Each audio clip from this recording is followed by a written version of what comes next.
Hey students, it's Miss Shofity here. Today we're going to talk a little bit about westward expansion. I have this information sheet about westward expansion. And as we go, we're going to discuss and also highlight. So I'm going to highlight, as I talk about certain things. So westward expansion, this unit that we're starting now, chapters 6 and 7, is basically about how the United States came to look like the United States, the borders from the Atlantic Ocean to the Pacific Ocean. And really, much of this expansion, acquiring new land and new territory, happened during the 1800s. So I'm going to go ahead and get my highlighter going here. We're going to highlight this part that says westward expansion, 1800s. So the importance of westward expansion, that major land acquisitions from 1783 through 1853 expanded the United States from, again, the western border, or the first western border after the Revolutionary War, which was basically, you know, extended a little past the 13 colonies, all the way to the Pacific Ocean. So this was, looking at our map now, currently, this basically gave us all the land that we currently have in this area from the Atlantic to the Pacific. So going down here, in 1783, at the close of the Revolutionary War, the Treaty of Paris established the Mississippi River as the western border of the United States. So the Mississippi River is basically like western Kentucky all the way down to New Orleans. The first major land acquisition for the new nation came as a result of a purchase by Thomas Jefferson when he purchased the Louisiana Territory from the French for $15 million in 1803. So we're going to go ahead and highlight that.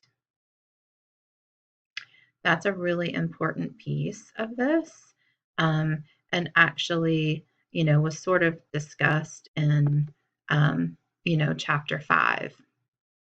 Okay, next paragraph. In 1818, an agreement with Great Britain established the northern boundary of the United States at the 49th parallel. So this was our border, our current border with Canada.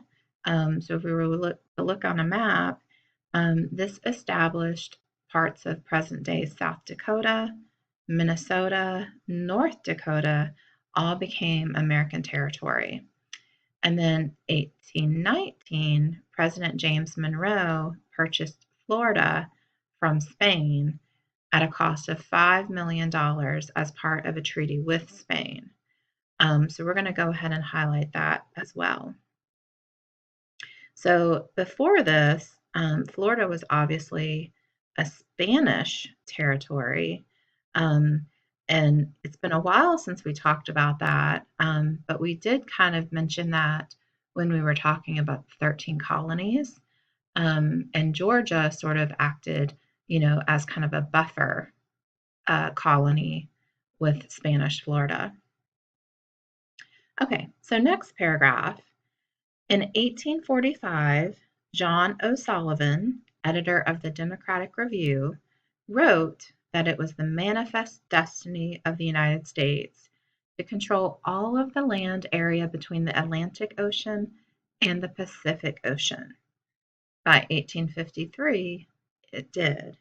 So we're going to go ahead and highlight manifest destiny and the definition of manifest destiny. To own all of the land area between the Atlantic and the Pacific.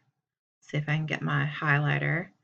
Sometimes these highlighters don't let you do exactly what you want to do when they're digital highlighters. So manifest destiny is more of the concept and the belief that the United States could control all of this area. Westward expansion is kind of the idea that um, our movement was expanding westward. Okay, next paragraph. In 1836, Texas fought for and gained its independence from Mexico. Texas wanted to join the United States right away, but the issue of slavery delayed that decision. In 1845, the United States annexed the Republic of Texas, but the boundary between Texas and Mexico was in dispute. War broke out between Mexico and the United States in 1846. The resulting U.S. victory added more than 500,000 square miles of territory, including Nevada, Utah, California, most of New Mexico and Arizona, and parts of Wyoming and Colorado. The U.S. paid Mexico $15 million for this land, and the southern boundary of Texas was set at the Rio Grande River. So that really, a lot of that is very, very important. So this was referring to the Mexican-American War, um, and part of getting part of the kind of the battle over the Texas territory is what you might have seen in movies, or what from previous history. The Battle of the Alamo was extremely important in this. So again, that was a significant amount of territory, and a result of this territorial dispute between the United States and Mexico, resulting in the United States paying for, but also as a result of the war with Mexico, getting all of this land. All right, next paragraph. In 1846, the United States and Great Britain agreed to extend the 1818 northern border, set at the 49th parallel, to the Pacific coast.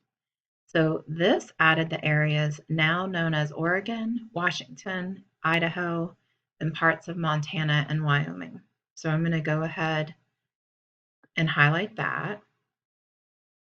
So if you could see this visually on a map, and I might be able to find one for you, but you would then start seeing, more and more of what we now know as our current borders. So extending our land, acquiring Washington, Oregon, parts of Montana, Wyoming, like that was very, very significant. In 1853, James Gadsden negotiated the purchase of the final lands acquired by the continental United States when he bought the areas of southern Arizona and New Mexico from Mexico for $10 million. So I'm going to go ahead and highlight that. Areas of southern Arizona and New Mexico for $10 million. So all those people who love math, you can definitely start kind of adding this up in your head, basically from the purchase of the Louisiana territory, and keep adding, how much we paid for each, kind of plot of land that we're buying from Mexico, the French, the Spanish, and so on and so forth. And you can start adding that up in your head and figuring out how much this was costing the United States. Next paragraph. In just over half a century, the geographical map of the United States changed dramatically. Two additional non-contiguous, which means it was not connected, land areas were added later. The United States purchased Alaska from Russia in 1867 for $7.2 million. The United States annexed Hawaii in 1898. So annexed is a very interesting word, um, and we'll talk more about that in a later lesson. But annexed basically means we kind of just took it because we wanted it, because of resources, business interests in Hawaii. There was no money exchanged. It was more of the intimidation or the threat of war, in which the Queen of Hawaii basically said, okay, we surrender. You can take our land. So, again, no money was exchanged. It was more of the threat of war, in which made them give their land to us. So I'm going to go ahead and highlight that. And that, in a nutshell, is our westward expansion. Again, the idea that, we wanted to expand all the way from the Atlantic Ocean to the Pacific Ocean. Um, you know, some of these territories didn't become states for a pretty long time. Little by little, we started adding them as states. But again, the territory was there and we owned it. So essentially, what you see as our map currently in 2020 was all acquired during this time period of 1783 through 1853. Well, I hope that we gave you some good information here.